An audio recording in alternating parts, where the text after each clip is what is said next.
What can Peyton do with a back like Harvey to make things easier for Bo Nix in year 2?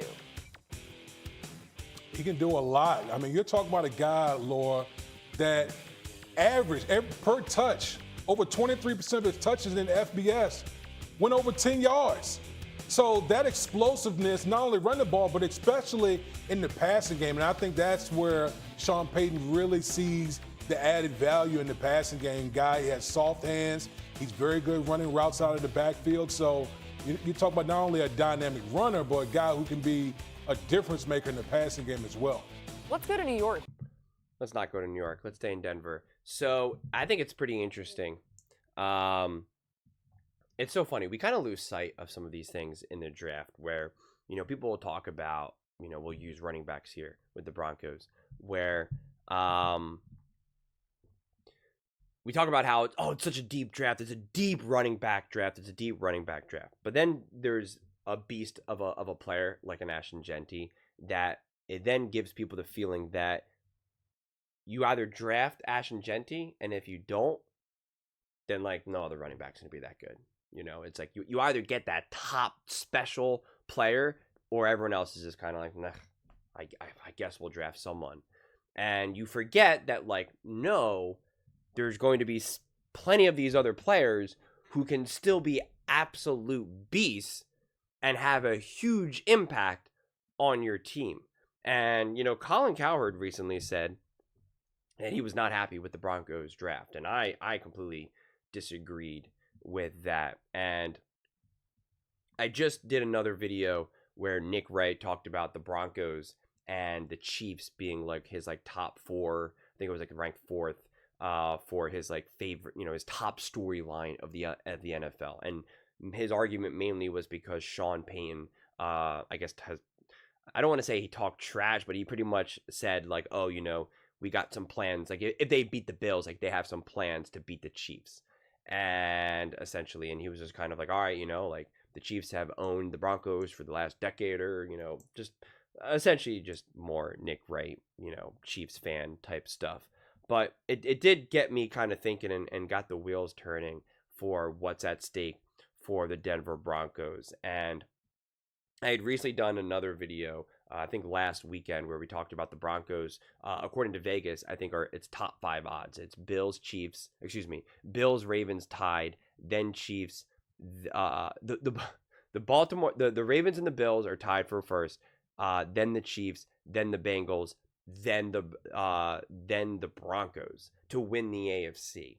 And what I really feel as though that's at stake here for the Broncos is they get to restore their spot at the throne, right? I don't think they need to be Super Bowl champions here, or even AFC champions even.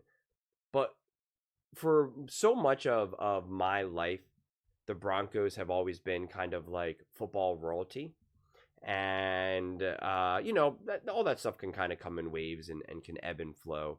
Kind of like how many people grew up. Batman and Superman were the biggest superheroes in the history of the world. And lots of people now grow up and it's, Iron Man and, Captain America. So things always change. But I feel as though this season, the Broncos are in such a fascinating spot because they took such a gigantic step forward, as well as having the face of the head coach in Sean Payton and a second-year quarterback, Bo Nix, who set some of his own records, who had a lot of success, and you guys know that I'm super high on.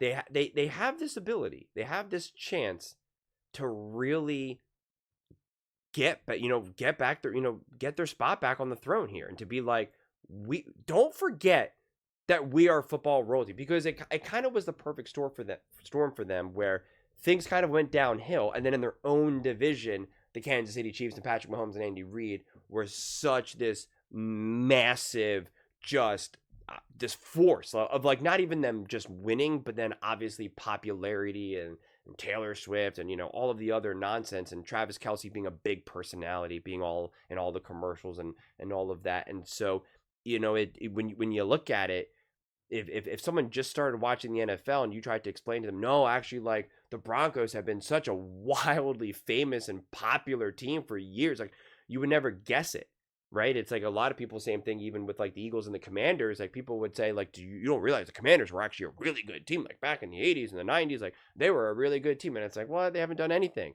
And then now Jaden Daniels enters the equation, and you're like, yeah, they're an NFC championship team, you know, and it just happens like that.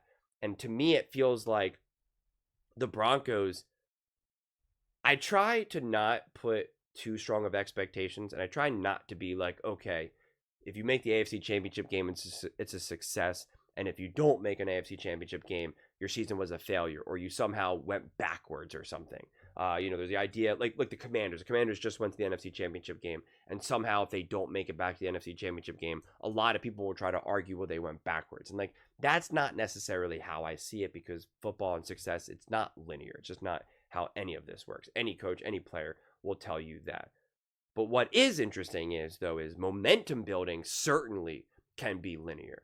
And I do feel as though that there has been this reemergence with the Denver Broncos, that by winning and beating a team like the Chiefs, right, going 2-0, or just even 1-1, quite frankly, and having it be like a real game and a game that actually matters, right? Again, I talked about this before, that this division, the games will actually matter. And a couple years ago, when the Broncos beat the Chiefs, it didn't actually really matter at the end of the day for the Broncos. The Raiders beat the Chiefs on Christmas. Like, it didn't matter for the Raiders. Like, the Raiders weren't going anywhere. It wasn't doing anything. It was just like oh, that's a fun moment. It was more about the Chiefs losing rather than those other teams winning.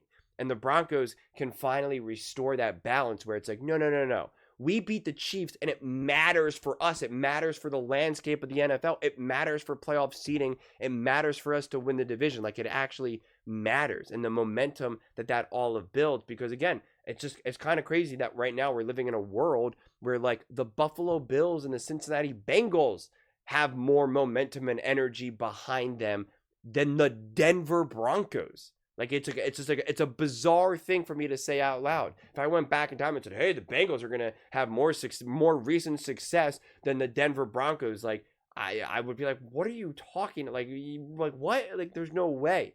And I just feel as though that they have the ability this season mainly to really recapture that and be like, no. You know, when we're talking about the top teams in the NFL, like, you know, we are the Denver Broncos.